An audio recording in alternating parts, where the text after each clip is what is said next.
삶의 치유 22번째 나갑니다. 오늘은 이제 그 사무엘상 17장인데요. 17장 뭐 다윗과 골리앗에 대한 얘기는 우리가 많이 들어서 알죠. 그래서 이 내용도 이제 잠깐 이제 핵심만 잡아서 말씀을 나누고자 합니다. 일단 지난주에 참된 치유가 뭐다라는 걸 좀 말씀드렸죠.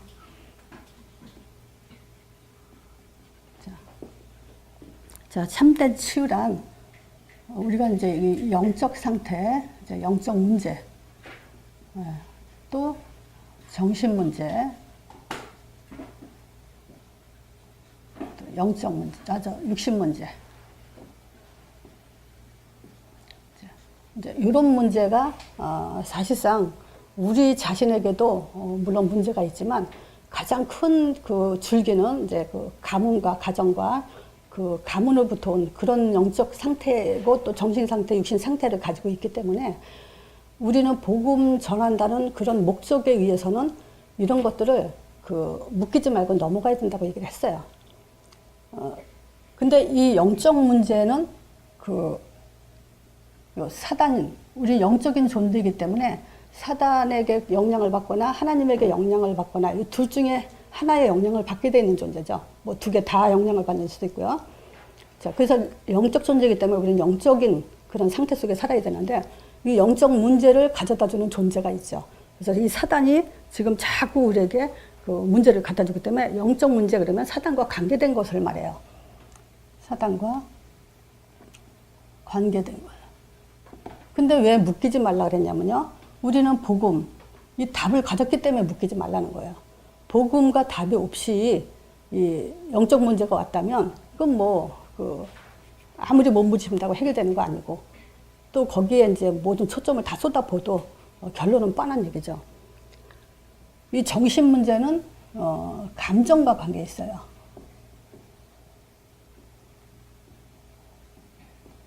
정신 문제는. 그래서 이것도 묶이지 말아야 될 이유가 우리가 24시라는 언약 기도가 있기 때문에 이걸 가지고 계속 언약 기도를 집중한다는 것은 갈라디아서 2장 20절이 되는 거죠. 내가 죽고 오직 그리스도만 사는 거죠. 그러니까 이게 24시만 되면은 감정도 얼마든지 우리가 다스릴 수가 있죠. 자, 육신 문제는 질병과 관계되고 또는 의도치 못한 이제 사고에 이제 관계되는 거지만요. 그래도 우리가 여기서 묶이지 말아야 될 것은 뭐냐면 할 일이 있기 때문에 우리는 묶이지 않아야 되는 거예요. 자, 그랬더니 지난주에 이런 질문을 받았어요. 무슨 질문 받았냐면 그래도 인격적이지 못하고 상식적이지 못한 사람, 상식이 없는 사람들은 그럼 어떻게 되냐? 이 사람들 갱신하고 치유받아야 되지 않냐? 당연히 해야 되죠. 우리가 인격이라는 것도 기본적인 것이 있고 상식도 기본적인 것이 있어요. 근데 그 이하라는 것은 인격도 이해하고 상식도 이해라는 것은 참 그 곤란한 문제죠. 근데 우리는 알아야 될 것이 뭐냐면 심부름을 할 수 있어요. 그쵸? 누구나 뭐 어떤 뭐 문제를 갖고 있다 하더라도 심부름을 할 수 있어요. 뭐 이렇게 전응아가 아닌다면 뭐 완전 귀신 들려서 이제 뭐 대화가 안 통한다 그 정도가 아니라면은 우리는 심부름을 얼마든지 할 수 있어요. 누구나 다 심부름해야 돼요. 하나님 주신 심부름 있죠. 근데 바울이 이런 얘기했어요. 고린도전서 9장 27절에 내가 내 몸을 쳐서 복종케 하면 바울은 이 어마어마한 전도자임에도 불구하고 자기 몸을 쳐서 자꾸 복종케 했다 그래요. 왜 그러냐면 내가 남에게 복음을 전파한 후에 도리어 버림받을까 봐 그걸 염려한다 그랬어요. 그러니까 뭐냐면 인격적이고 상식적이 못한 사람은 결국 일회용밖에는 사용을 못 받죠. 그러니까 지속적인 제자 사역하기는 힘들어요. 이런 거는. 그렇다면 이제 이런 것들을 우리가 자신을 잘 보고 고쳐 나가야 돼요. 근데 이런 것도 구체적으로 얘기 안 하면 나는 인격적이고 상식적이다라고 생각하는 경우가 있죠. 그래서 내가 예를 들어서 이거 뭘 얘기할까 그러다가 고민하다가 이제 예를 들어서 얘기하는데 이거는 이 얘기 듣고서는 뭐 나한테 한 얘기다 이제 그렇게 생각을 하지 마세요. 그게 뭐냐면 예를 들어서 이제 우리가 그 교회 안에 지금 올해는 굉장히 그 아픈 사람도 많았고, 우리가 도와줘야 될 사람도 꽤 많았죠. 그런 사람들 때문에 어떤 사람이 이제 저 사람한테는 우리가 한 100불씩 걷어서 좀 이렇게 도와줘야 되겠다. 이제 이런 말이 이제 나왔어요. 그러면 여기 권사님들이나 중직자들은요, 항상 그 말이 나왔을 때 우리가 형편이 100불을 못 낸다 하더라도, 아니 어떻게 100불씩이나 걷어 그냥 형편권 내라 그러면 되지, 이런 말도 절대 하지 마세요. 그거는 여호수아 6장 보면 뭐라 그래요. 우리가 성을 돌 때 매일 한 바퀴 돌고 마지막 날에는 7바퀴 돌아라. 그 돌 동안에 뭐예요? 아무 말도 하지 마라. 우리는 한 주 동안에 여기 있는 분들은요, 순종이란 단어를 머릿속에 놓으세요. 우리가 기도할 때 만남의 축복 감사합니다. 그거 꼭 누라 그랬죠? 그거는 뭐냐면 정말 만남의 축복에 우리가 감사해야 되기 때문에 그러기도 하고, 또 뭐냐면 순종이란 단어를 머릿속에 꽉 집어넣으세요. 이 순종을 이길 사람은 없어요. 이길 사단은 없어요. 그러니까 그 앞에 선 사람들은 특히 더 그런 말에 조심을 해야 돼요. 그럼 예를 들어서 누가 그 소리 했냐라는 말이 딱 나와버리면 벌써 그거는 그 말한 사람도 사단에 쓰임받는 거고, 그걸 들은 사람도 가뜩이나 나도 어려운 상황인데 옳다구나 하고 또 이제 그 말들이 쫙 퍼져나가죠. 그러니까 지혜롭게 하세요. 만약에 내가 형편이 안 되면 가만히 그냥 순종해 그래 놓고 나는 뭐냐, 하나님 앞에서 하나님 나는 이것밖에 드릴 게 없습니다. 그냥 자기 형편껏 내면 돼요. 그거를 왜 누가 그렇게 내라 그랬냐, 누가 그 말했냐, 그걸 왜 따집니까? 그런 사람은 정말 이거 인격적 상식적에 이제 좀 결여된 사람이라고 저는 봐요. 자, 그러니까 우리는 앞으로 무조건 순종합시다. 그리고 그럼 생각해 보세요. 어떤 사람이 그 사람도 형편이 있는 사람이 아니에요. 100불씩 냅시다 라는 사람도 절대 형편이 그렇게 되는 사람 아니에요, 사실은. 그러면 그 사람 그릇은 얼마나 크겠어요. 상대가 안 되죠. 누가 내려갔어? 이 사람하고는 하늘과 땅 차이죠. 근데 그런 것들을 교회 안에서 지혜롭지 못하게 한다면, 자 보세요. 하나님이 우리도 마찬가지예요. 중요한 거 맡길 때 누구한테 맡겨요? 믿을 만한 사람, 그리고 그걸 관리할 수 있는 만한 그릇을 가진 사람, 이런 사람한테 맡기지 아무나한테 맡기지 않죠. 할 만한 사람한테 맡기죠. 그런 사람은 말하자면 누가 그런 말을 했어 라고 한 사람은 그걸 맡길 만한 그릇이 못 된다는 얘기죠. 그거를 아셔야 돼요. 그래서 이제 이거 인격적 상식적이라는 것은 우리 교회 안에서 굉장히 중요한 그런 공동체 생활에서는 당연히 있어야 되는 부분이고, 또 만약에 내가 부족하다면은 계속 그냥 순종만 하시고, 누가 뭐라면 순종하라고, 누가 뭐라면 순종만 하자 그래요. 그 사람은 하나님이 책임질 수밖에 없어요. 예를 들자면 그 얘기를 하는 거예요. 자, 그래서 지금 왜 참된 치유? 한마디로 묶이지 마라. 왜 그러죠? 우리는 이걸 치유하는 사람이니까. 그쵸? 영적 문제, 정신 문제, 육신 문제 치유하는 사람인데 우리가 묶이면 안 되잖아요. 그리고 이 복음을 정확하게 사모하고 전도의 방향을 가진 사람은요, 치유할 사람 맞아요. 그러면요, 묶이지 않으셔야 돼요. 거기에 묶인다는 것은 더 이거와 똑같아요. 문제가 있으면요, 그 문제를 없다라고, 모든 문제 끝났잖아요. 없다라고 하면 문제가 안 되는 거예요. 근데 문제가 있다고 생각한다면 그 문제가 더 큰 문제로 발전이 되죠. 그거와 마찬가지예요. 그래서 우리는 그런 부분에 굉장히 이 신앙생활 하는데, 그 문제, 또 삶 속에서, 이런 여러 가지 속에서 우리는 과연, 어디에 지금 올인을 할 것인가요? 그 목적을 향해서 가기 때문에 우리는 이런 부분에서는 절대 묶여서는 안 돼요. 자, 그래서 오늘 다윗을 보면요, 지금 그 본문을 제가 뭘 적었냐면요, 그 사무엘상 17장 43절 45절이요. 지금 이제 그 블레셋 사람이 있죠. 블레셋 사람이 군대를 모으고 싸우려고, 또 이스라엘과 싸우려고 이제 진을 치고 있죠. 유다에 속한 소고에 모여서 이제 진을 치고 있을 때 사울과 이스라엘 사람들이 또 이제 같이 이제 향호를 벌리고 있죠. 이제 같이 진을 치고 있는 거예요. 이런 상황에서 지금 그 이스라엘 백성들은 사실상 사실 블레셋에서 굉장히 두려워하고 있죠. 자, 43절에 이죠. 블레셋 사람이 다윗에게 이제 그 본문 잡은 거예요. 내가 나를 괴로 여기냐. 다윗이 뭘 갖고 왔어요? 몽둥이, 막대기하고 이제 문맷돌 이런 거 몇 개를 가지고 왔죠. 네가 나를 괴로 여기냐. 막대기를 가지고 내게 나왔느냐. 그 신들의 이름, 자기가 다 골리앗이 믿고 있는 신들이죠. 그 이름으로 이제 그 다윗을 이제 저주하고 이르되 내가 와라, 나한테 나와라. 내가 너를 고기의 공중의 새들과 짐승의 들에게 이제 준다. 너는 이제 죽여서 내가 새들의 먹잇감으로 주겠다. 이제 이런 얘기하죠. 다윗이 이제 블레셋 사람에게 뭐라 했냐.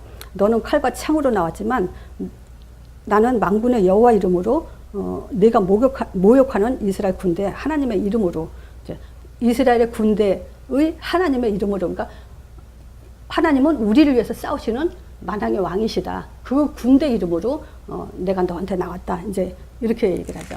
그러니까 지금 이 한 구절만 갖고도 다윗의 그 영적인 힘은 이제 어마어마하게 볼 수 있죠.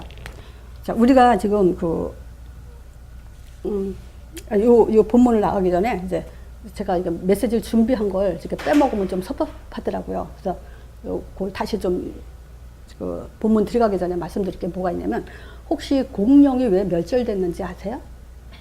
공룡이 왜 멸절됐는지.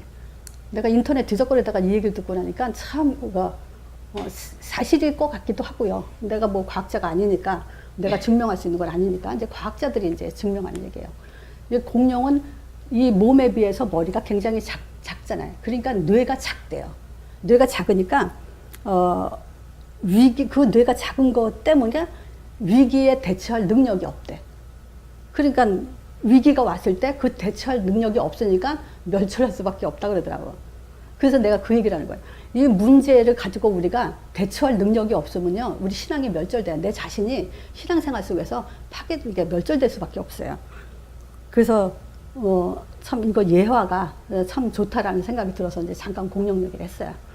자, 지금 이제 그 블레셋 오늘 그 다윗과 골리앗의 전체적인 얘기는 뭐냐면요.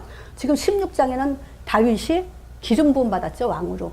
왕으로 기름 부음 받았는데 이 블레셋과의 전쟁을 통해서 대승을 하죠. 그럼 이거는 뭘 의미하고 있냐면 지금 하나님이 기름 부음 받은 다윗을 그 백성들로 하여금 다윗을 왕으로 세웠다는 것에 대해서 지금 인식하게 만드는 그런 사건이에요. 왕위에 대한 인식. 내가 말하자면 하나님이 이 골리앗을 쳐부심으로 인해서 다윗이란 이름이 이스라엘 백성에게 이제 이름이 확 드러났죠. 이제 사울도 떨고 있는데 왕도 떨고 있는 것을 다윗이. 그러니까 하나님은 그걸 통해서 이제 다윗을 왕권을 드러내 버리는 거예요. 지금. 또 두 번째는 뭐냐면 이스라엘이 굉장히 두려워하고 있다는 거예요. 그럼 보세요. 두렵다는 말은 반대말로 무슨 말이죠? 두렵다는 것은 하나님의 언약 또는 이 믿음을 상실했다는 얘기예요. 그걸 알아야 돼요. 이스라엘 백성들이 또 지금 믿음을 상실하고 떨고 있다는 얘기예요. 만왕의 왕이신데 하나님이. 자, 키는 요거예요. 자, 그래서 이제 우리가 다윗이라는 하나님이 준비한 인물에 대해서 좀 봅시다.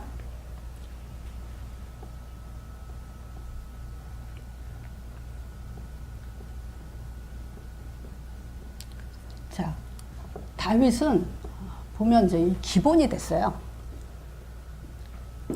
그 기본이 3상 15장 22절. 3상 15장 우리 복습겸 또 나갑시다. 15장에 무슨 내용이 있죠? 하나님이 다윗을 시험했죠. 무슨 시험을 했어요?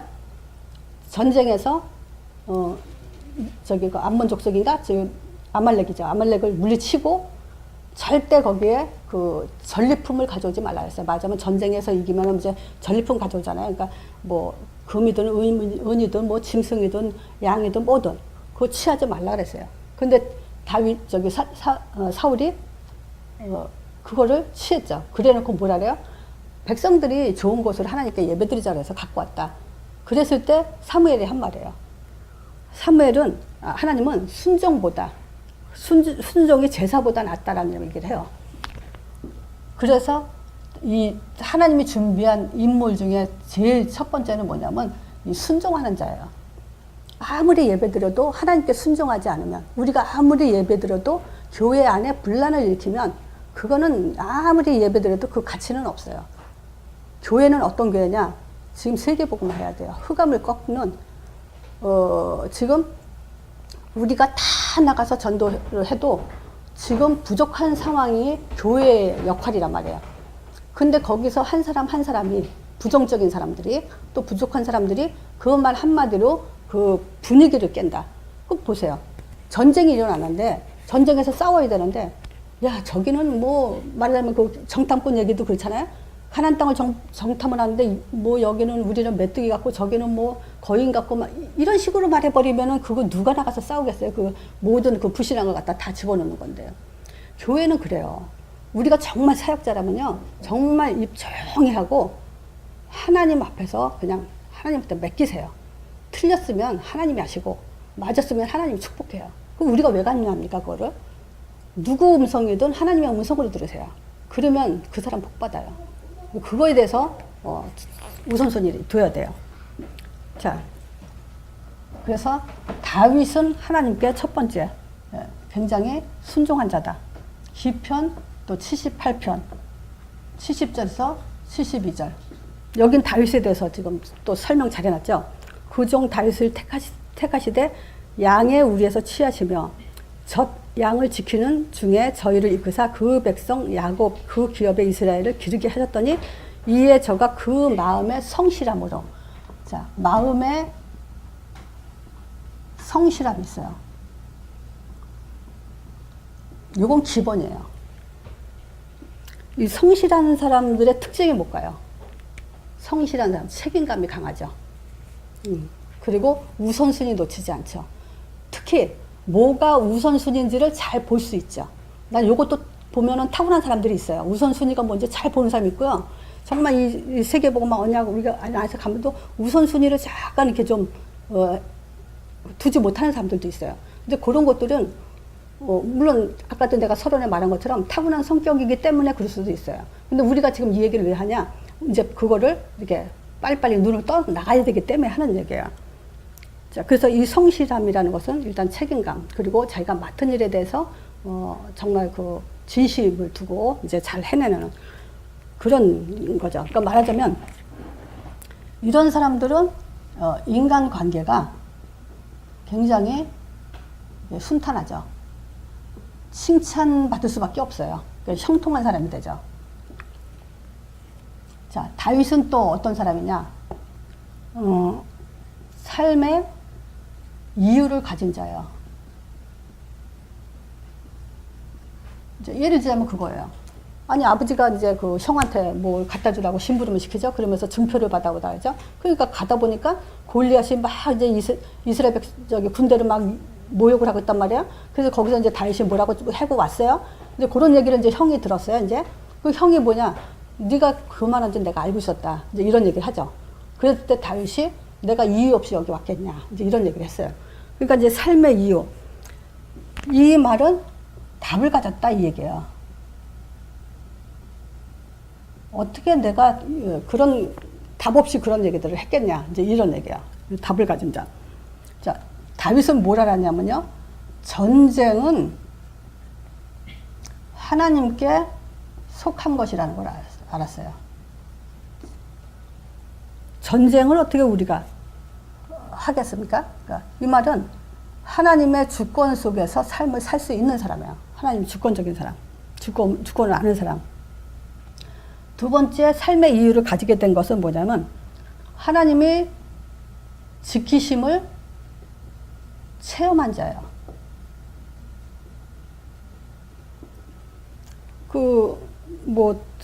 사울왕 앞에서도 그 얘기를 하죠. 지금 네가 나이도 어린데 어떻게 저기 골리앗 앞에 가서 싸우겠냐 했을 때 그 얘기를 하죠. 하나님은 사자의 발톱과 곰의 발톱에서 나를 구원해줬다. 이 불에서 할례 받지도 않은 불신자한테 공격을 당하는데 하나님이 나를 구원해주지 않겠냐. 이렇게 지금 뭐냐면 하나님이 지켰다는 것에 대해서 확신을 갖고 있는 자예요. 그러니까 자기가 싸워서 이기기도 했단 말이에요. 위에는 그 얘기 하거든요. 그러면서도 하나님이 나한테 힘을 줘서 내가 싸워서 이겼다 이렇게도 얘기는 안 했단 말이에요. 그죠? 하나님이 날 지켜줬다. 이제 이렇게 주권을 알죠. 자, 세 번째가 중요하죠. 뭐냐면 하나님의 이름을 아는 자, 이름에 힘을 입는 자. 이게 이제 다윗이 최고 왕권을 누릴 수 있는 답이었어요, 이게. 자, 다윗이 지금 오늘 본문에 있듯이요. 블레셋 사람한테 이제 너는 칼과 단창으로 나한테 나왔지만 나는 내게 나는 만군의 여호와 이름으로 내게 이름으로 나왔다. 이 얘기를 하죠. 그러니까 이게 지금 사실은 세상적으로 볼 때는 상대가 안 되지만 영적으로 볼 때도 상대가 안 되는 거예요, 이게 지금. 자, 이게 정말 이 다윗이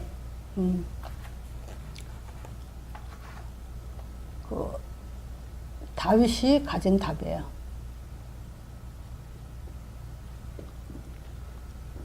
자, 그래서 이 다윗이 이제 한번 그 생각 해봤어요?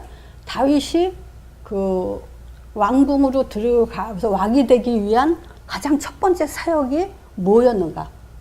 나는 오늘 이걸 찾으면, 요번에 말씀 준비하면서 이걸 찾으면서 참 너무 감사하더라고요. 어떻게, 이렇게, 왜냐면 옛날엔가 제가 이 다윗이 이 사역을 어떻게 했는지를 어떤 분이 설교할 때는 이렇게 섬김으로부터 시작했다 이런 얘기를 들은 기억이 나요. 다윗의 사역은 섬김으로부터 시작했다. 근데 아니에요. 그거는 종교예요. 다윗의 사역, 이거는 이제 우리 모든 사역자들 얘기와 같아요. 모든 사역자들. 그 모든 사역자들이 사역자가 되기 위해서는 제일 먼저 뭐부터 훈련받아야 되냐. 이제 그거의 의미도 들어가 있어요. 자, 첫 번째 사역.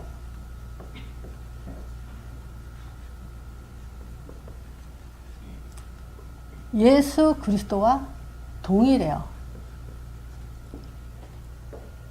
영적인 사역이죠. 섬기는 거는 영적 사역이 아니에요.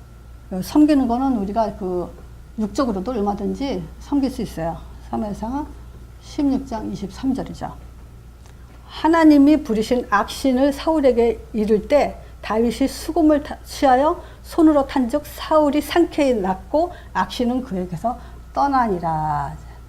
악신을 쫓아버렸어요. 이게 첫 번째 사역이에요.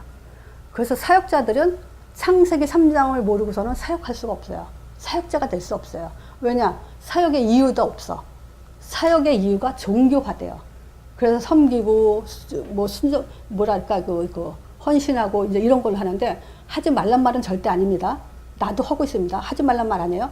뭐냐면 영적인 힘과 초점을 어디다 두냐에 따라서 사역은 완전히 바뀌게 돼 있어요. 다윗이 악신부터 쫓았어요. 이게 이제 예수님도 그랬어요. 자, 마태복음 4장 1절에서 11절이죠. 이거는 사역하기 전이죠. 예수님이. 제자를 부르기 전에 벌써 뭐부터 했어요? 말씀으로 세 가지 사단이 꼬시는 시험을 말씀으로 이기시고 이에 마귀는 떠나고 천사가 나와 수종 돌더라. 그리고요, 제자들을 지금 불렀어요. 날 따라오너라. 그래 놓고 그 제자들 보는 앞에서 마가복음 1장 27절에 가버나움에 이제 안식일 날 회당에 들어가서 이제 귀신 들린 자를 쫓아내죠. 그럴 때 놀라면서 사람들이 뭐라 하냐면 서로 물어가다. 야, 이 사람은 어떻게 된 거냐? 어떤 이 권세를 가졌냐? 이거는 정말 새 교훈이다. 그래서 기독교 복음은요, 새 교훈이에요. 왜 새 교훈입니까? 영적인 사역이기 때문에 이 사단을 꺾이는 거기 때문에 이건 새 교훈. 이 땅에서 할 수 없는 교훈이다 이 얘기예요. 사람들이 할 수 없는 교육이다. 그래서 이 새 교훈이다. 더러운 귀신을 명한 즉 순종하는 도다. 이걸 제자들에게 제일 먼저 보신 사역이에요. 즉 무슨 사역이냐? 왕 중에 왕이라는 사역을 보이신 거예요. 그러니까 그래서 다윗은 그리스도의 모형으로 가장 대표적으로 제일 정확하게 꼽은 인물이에요. 물론 요셉도 예수님의 그림자예요. 요셉도 고난에 대한 그림자. 또 여호수아 예수와 그것도 다 정복. 이것도 다 모든 인물들은 그림자가 뭐냐면 예수 그리스도의 모형이에요. 근데 다윗은 정확하게 여기서 악신이 쫓아냈다는 것에 대해서 가장 얘기를 하고 있어요. 그래서 다윗의 후손으로 왔다 대부분 얘기하죠. 자, 둘째 사역입니다. 두 번째 사역. 요거는 뭐냐면요. 골리앗을 깨뜨리죠. 요게 두 번째 사역이에요. 근데 요것은 뭡니까? 하나님 백성을 지키는 사역이에요. 그래서 그 구원 주는 사역이죠. 말하자면 사울왕도 처음에 하나님이 뭐였어요? 내 백성을 구원해라 그랬잖아요. 어디서 구원해요? 흑암의 세력에서. 영적인 사역이죠. 흑암의 세력에서 구원을 하죠. 지금 골리앗을 치면서 뭐였어요? 골리앗은 어떤 존재예요? 사단의 앞잡이 아니에요. 그거를 먼저 깨트리잖아요. 그것도 어딜 쳤어요? 머리통을 쳐서. 여인의 후손이 뱀의 머리 상한다. 다윗도 마찬가지예요. 머리통을 돌 한 방으로 깨트려서 그냥 머리 깨트려버리죠. 그래서 이 골리앗은 세상 싸움을 하는 거죠. 세상 싸움은 칼과 창이 있어야 돼요. 단창, 뭐 이런 게 있어야 돼요. 지금 영적 싸움은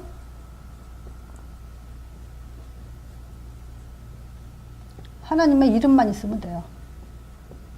요게 지금 다윗이 평소 믿음이었어요. 그래서 우리는 문제 없는 게 아니에요. 있지만 내 평소 믿음이 어떻게 되느냐에 따라서 문제 보는 눈이 달라지는 거예요. 우리 자녀가 제일 걱정되는 게 바로 그거죠. 이 세상에 어떻게 이게 힘을 갖겠는가. 그래서 평소에 그래서 믿음을 주는 거예요. 문제 보는 눈, 담대해지라고. 그래서 우리가 우리 후대들을 그렇게 이제 지금 영적인 군사로 키워내야 되는 거죠. 자, 그러니까 여기서 이 내용을 읽어봐도 참 이제 너무 이게 우리가 은혜 받는 것이 뭐냐면 다윗은 골리앗을 죽였을 때 자기 손에는 칼이 없었다라 그래요. 그리고 다른 자들은 그 골리앗이 죽는 거 보고 도망갔어요. 뭐 말하자면 예수 이름을 가는데 예수 이름을 선포하는데 흑암은 다 귀신 뭐 쫄개들은 다 이제 도망가게 돼 있죠. 근데 그 둘째 사역도 역시 영적인 사역이었어요. 자, 세 번째 사역.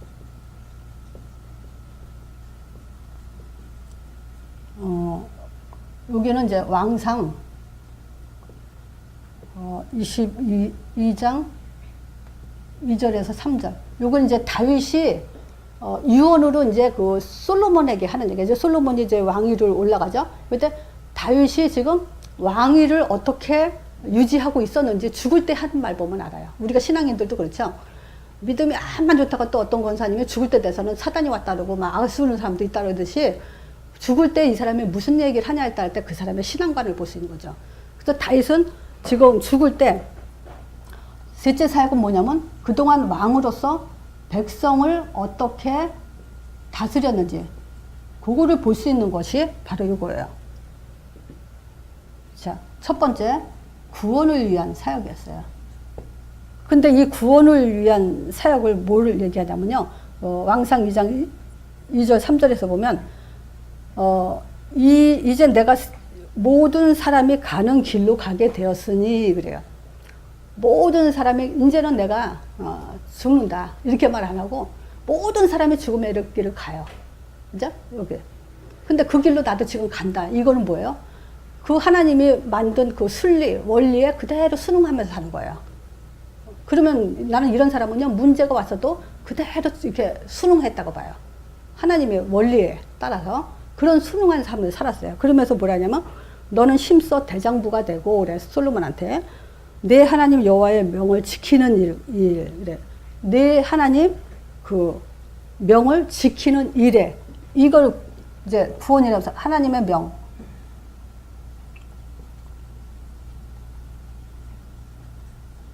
여기에 이제 힘쓰라는 거예요. 이게 왕으로서 지금 다윗이 통치를 한 방법이에요.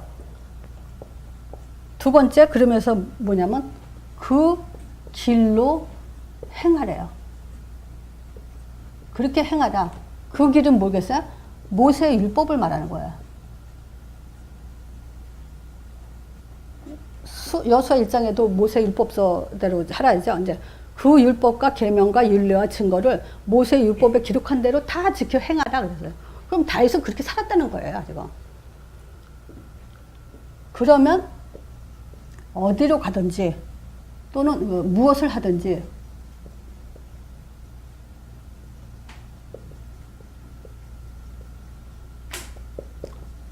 형통하리라. 여호수아 1장에 한 말이죠. 그거를 지금 왕위의 그걸 가면서 딱 잡은 것이 바로 이거예요. 그래서 우리가 다윗이 잡은 이 말씀처럼 내 사역에 나를 사역자로서의 틀을 잡고 흔들리지 않게 하는 그 언약의 말씀이 딱 있어야 돼요. 그게 다윗은 여호수아 1장 이런 거였어요. 사역자는 그게 있어야 돼. 그래야 어려움에 당했을 때 그 언약을 잡고 다시 힘을 얻고 그래야 돼. 근데 우리는 이제 언약 기도라는 걸 하고 있죠. 더 좋은 거죠, 나는 그게. 그걸 놓치지 말라는 거야, 24시. 그러면 하나님이 여기서 형통하고 보장해 준다는데 왕위가 후대까지 계속 된다 그래요. 솔로몬도 이렇게 했다면은 그 왕위가 르호보암 아들 대에서도 계속 이어갔을 거예요. 근데 솔로몬 대는 이제 실패했죠. 자, 그래서 이제 하나님의 언약. 하나님의 언약은 변함이 없죠. 자, 우리가 언약의 흐름을 봅시다.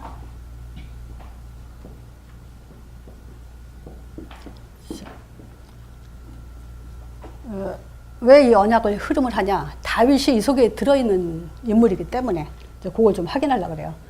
자, 언약의 흐름은 처음부터 창세기 1장 2절에 보면요. 땅이 혼돈하고 공허하며 흑암이 깊음 위에 있고 그래요. 이때 하나님이 3절에 빛이 있으라 하심에 빛이 있었고 그래요. 근데 고린도 후서 4장 6절에 보면 이 빛은 어두운 데서 빛이라 하시던 그 하나님께서 예수 그리스도의 얼굴에 있는 하나님의 영광을 아는 빛을 비췄다 그래요. 그래서 이 3절의 빛은 그리스도의 빛이에요. 하나님의 흑암 혼돈 그거는 지금 하나님 모르는 그 상태거든요. 그러니까 하나님은 처음부터 하나님의 얼굴을 아는 그리스도의 영광의 빛을 가지고 세상을 창조하실 거예요. 자, 창세기 3장 문제 터졌죠. 또 1절에서 6절. 이때 창세기 3장 15절 말씀으로 다시 이제 답을 주셨어요. 항상 문제가 있으면 답이 있어요. 항상 그랬어요. 자, 또 창세기 6장에 네피림 시대가 나왔죠. 그럴 때 하나님의 답은 방주를 져라. 그래서 물 때문에 사는 자, 물 때문에 망하는 자가 있어요. 창세기 11장. 잘 알죠? 바벨탑. 자, 이 바벨탑 사건 때문에 답을 준 게 뭐였어요? 아브라함을 부르신 거예요. 아브라함이 답이에요. 이 세상 문제 어떤 거라도 하나님의 답은 제자예요. 자, 노예 때 모세를 가지고 출애굽하라 했죠. 이때 답은 뭐였어요? 출애굽기 3장 18절 희생제 드리러 가라 그래라. 이게 답이죠. 여섯 번째, 바벨론 포로.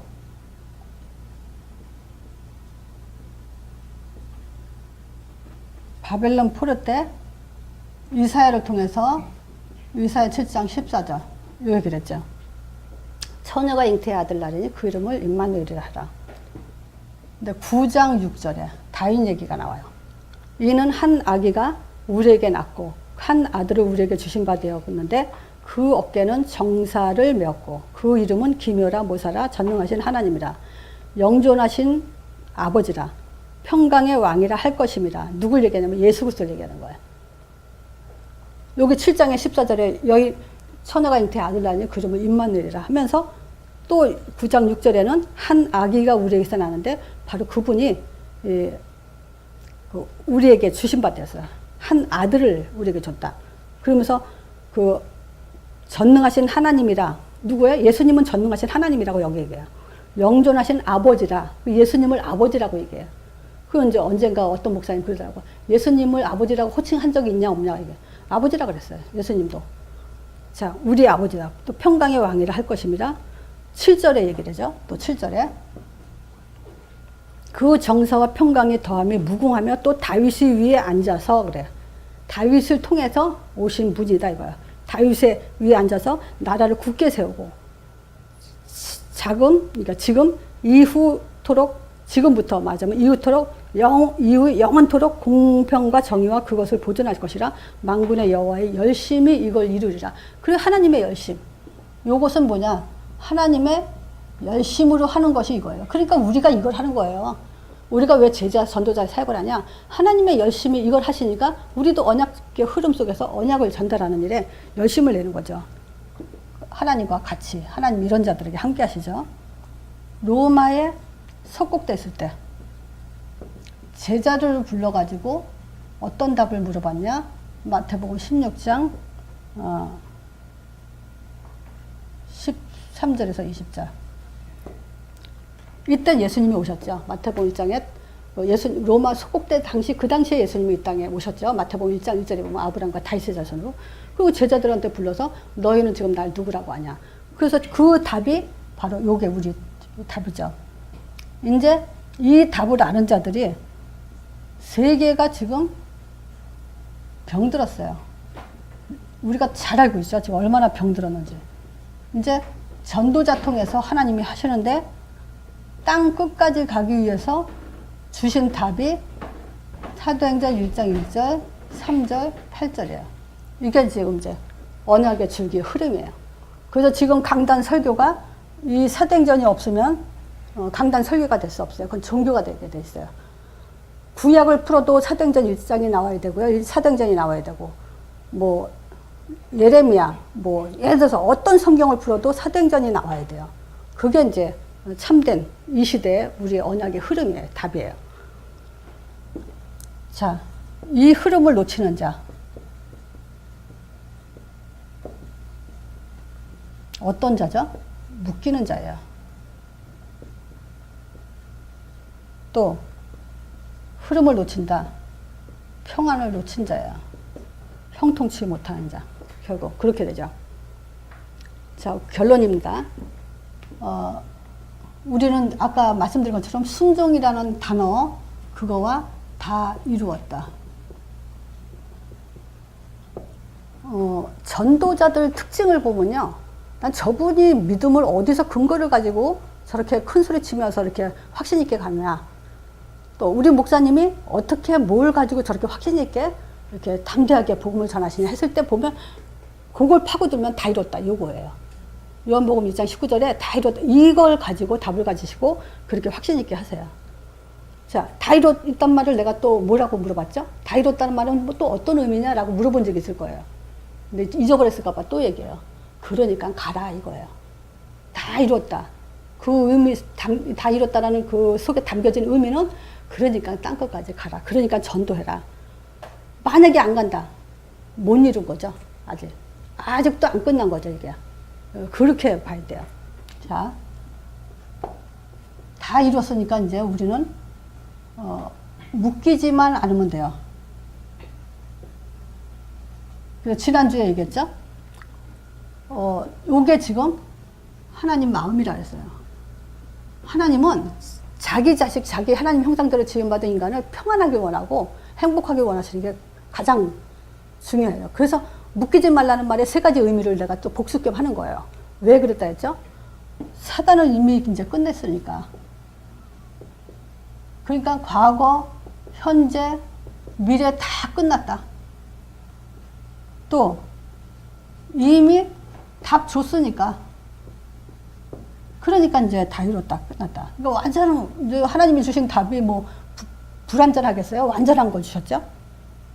그리고 이제 평안까지 주셨으니까. 평안은 뭐죠? 성령.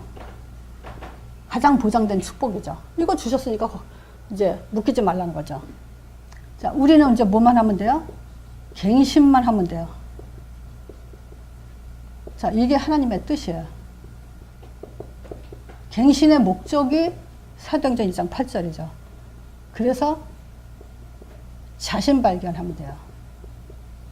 그래서 사단의 공격하는 통로. 그렇게 이거 발견되면 안 묶이게 돼 있어요. 생각을 바꾸는 훈련을 자꾸 하세요.